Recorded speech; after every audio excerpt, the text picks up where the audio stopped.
Coming up on Our World, mourning their loss, we learn more about the 5 people shot and killed at Club Q in Colorado Springs. Plus, more than a murder, a look at what the suspected Colorado gunman is now charged with. Plus, embryos come to life after being frozen for nearly 3 decades. We'll introduce you to the parents and their newborn twins.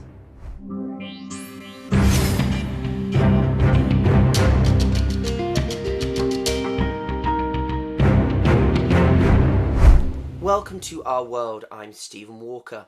We're learning more about the 5 people killed inside the gay nightclub in Colorado Springs. Daniel Aston grew up in Tulsa, but moved to be closer to his family 2 years ago. He worked as a bartender and entertainer at Club Q. The self-proclaimed master of silly business was a transgender man who had a propensity for making others laugh. He was 28 years old. Raymond Green Vance went to Club Q with his girlfriend Cassie Ferrero and her father Richard Ferrero, who helped stop the gunman's rampage. The 22-year-old worked at a nearby FedEx distribution center and loved video games. Kelly Loving, a trans woman, had been talking to her friend on FaceTime before the shooting started. Natalie Sky Bingham told the New York Times that the last thing she said to her was, "Be safe, I love you." Loving had only recently moved to Denver and was visiting the club during a weekend trip to Colorado Springs. She was 40 years old. Ashley Paul was a loving mother. Her husband Kurt says she loved volunteering and enjoyed hunting, fishing, riding four-wheelers. The 25-year-old was visiting the Colorado Springs with a friend, and they went to Club Q for a comedy act. And 38-year-old Derek Rump was also a bartender at the club, who adopted his friends as his family. Authorities say they were inside the Colorado Springs gay bar when the 22-year-old entered and opened fire. Meanwhile, the White House is responding to what happened at Club Q.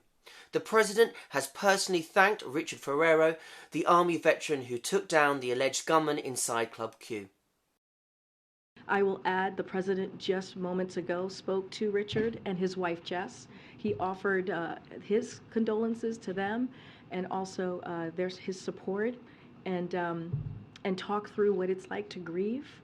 As you know, the president, that is something that he is able to do very personally, and thank him for his bravery, and again for his just instinct to act, and the ability by him doing that, saving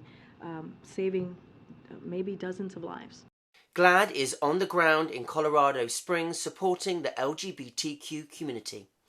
They have condemned the violence, and they are calling on those who spread anti-LGBTQ rhetoric to stop. GLAAD CEO President Sarah Kate Ellis says this has led to a spike in violent crimes. We're seeing a 12-year high in hate crimes, 41% increase in hate crimes against the transgender community, and we see a direct line between that and what our politicians are saying on the airwaves, and how they're pushing forth over 300 anti-LGBTQ bills this year so far. Bills that don't need to exist, bills that are taking away our rights, that are policing our body. And then on top of that, I want to say, when we look at these social media companies that go unchecked and take that hate, take that disinformation and spread it like wildfire because they make money off of it, those are the people that need to be answering, what do we do next? They need to figure out how to stop doing this, so we don't need to live in fear, so that our safe spaces continue to be safe spaces. The Colorado Healing Fund has been activated in response to the Club Q tragedy. To donate, help and support survivors and families of this tragedy, for more information on how to make donations, go to coloradohealingfund.org. Click on the Support Colorado Healing Fund button. An Oregon couple are the proud new parents of twins, but the unique thing about these babies is they could almost be as old as their parents. The duo came from embryos frozen 30 years ago.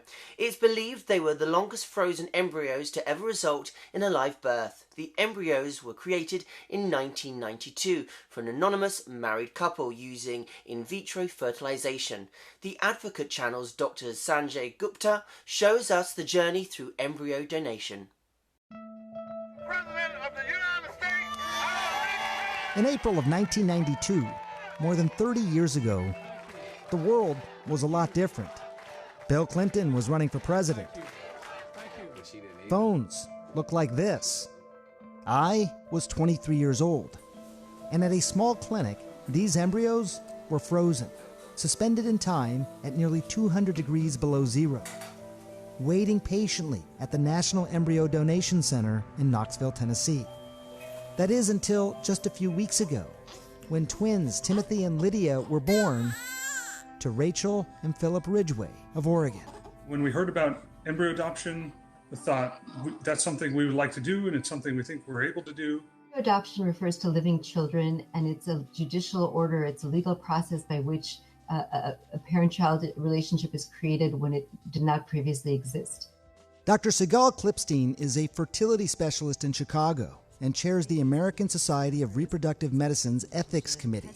She was not involved in the Ridgway's case. Embryo donation is a medical procedure. It's a way by which we take embryos from one couple or individual and then transfer them into another individual in order to build families.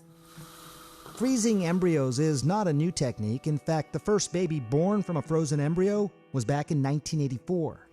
But at a time when medical science has pushed the boundaries of life earlier and earlier, a new question has arisen. How late is too late? Going into this process, we wanted to choose children that, in our eyes, were the most unwanted, the most needy, the ones in a lot of ways that have been overlooked. Intentionally or not, the Ridgways have set a record.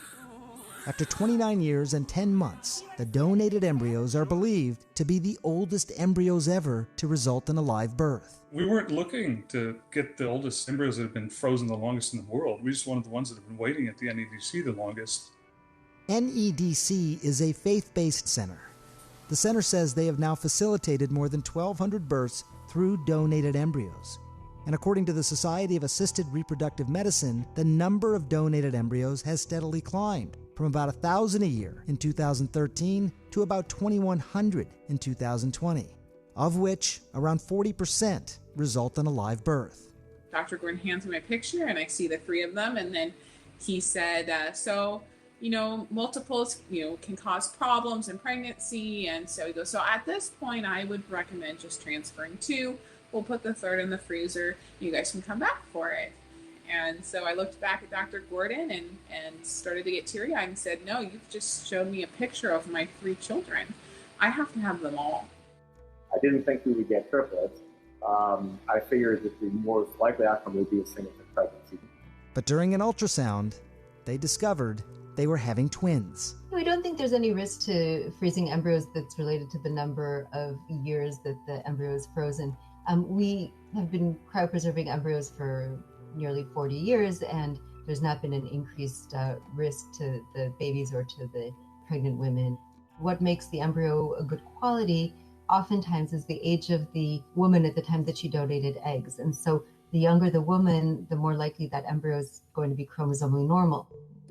For the Ridgways, it's all part of something larger, something they view as a personal mission. It was hard to wrap your mind around that. I was 5 years old when God gave life to Lydia and Timothy. In a very real sense, they're our oldest children, even though they're our smallest children.